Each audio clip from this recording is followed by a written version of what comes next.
The NFL draft starts on Thursday, and Air Force could have their first ever defensive back selected. And this guy joining me right now, Trey Taylor, the Jim Thorpe winner and the defender of the nation. Trey, you've said that you spent a lot of time recently just looking back on your Air Force career. How has that emotions been going? Those emotions have been high. Finally giving myself some time to look back and think to, what actually occurred during my college career and even through high school, like what led me to be at the academy and have the success that, we had as a team and individually. But yeah, just to think back on some of the success that's been had, I'm finally able to relish it in a little bit. So that's been really nice for me. Jim Thorpe winner, yeah. Right? The best defensive back in the country, and to do that at the academy, what was that moment like for you and your family? It was huge, and it's more than just winning the award. It's a legacy that kind of lives on with it, and because of that legacy, like I carry on something that is more than just the tangible of football. It's somebody special that I hold near to my heart now with Jim Thorpe and all the brotherhoods and the people that I've met, simply from that award and winning it. Like, it's been crazy for me, and of course my family is going to celebrate everything I do. So it was really cool for them as well.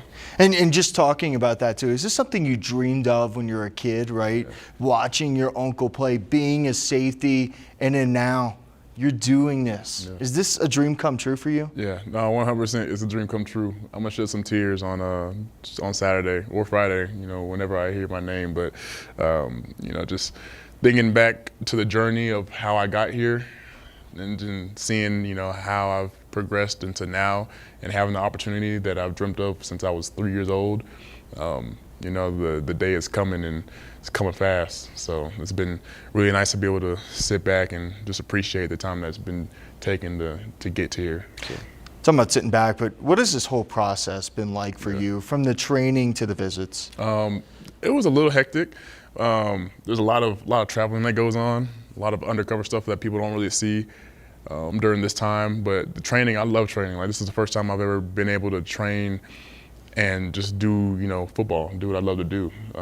That's been a big culture shock to me, because there's some people who I trained with that fell off and got tired and felt like there were days were redundant. Like the academy, that thing got me ready for whatever is to come in this next chapter of my life, just because, I've been through much longer days there. So it was good, but definitely the traveling and stuff like that was a little lack of sleep, but everything else has been an amazing time in my life. So, any kind of crazy stories about interviews with scouts about putting like $100 bills or any of that kind of stuff in it?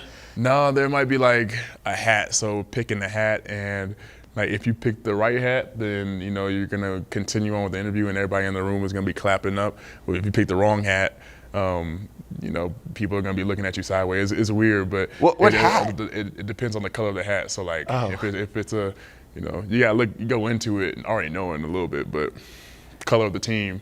If you put some hats in a row and like, just choose the hat you're gonna wear today.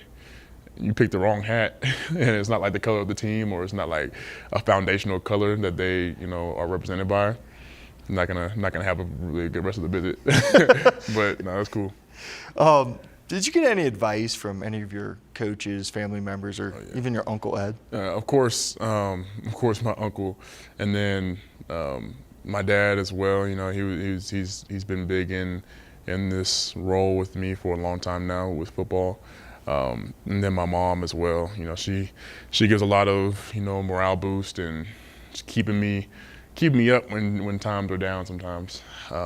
But yeah, Coach Jackson there at the academy, he's been pinnacle in me understanding and getting to know this routine and how things work and what to say during interviews and all types of stuff. So he's somebody that I'm gonna, of course, keep in my circle for a long, long time, but just an honor to be able to share these moments with him as well.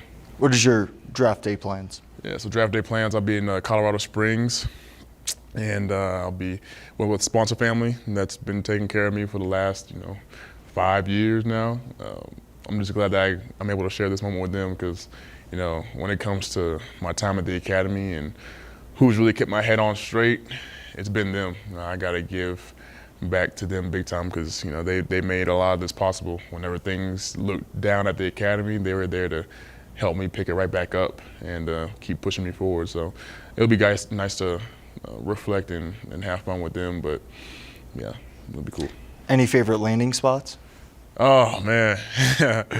I will say there have been a few visits and a few teams that I've taken a like to for sure. But, you know, honestly, for me, it's going to be about, you know, who wants me the most and the best opportunity for me. You know, I want to go to a place where there's going to be, you know, not much depth. I want to be able to come in and compete for a starting spot without all the politics that come along with it. You know, so just going to a spot like that is going to be the best place that I end up in, and I'm excited for that day and that team.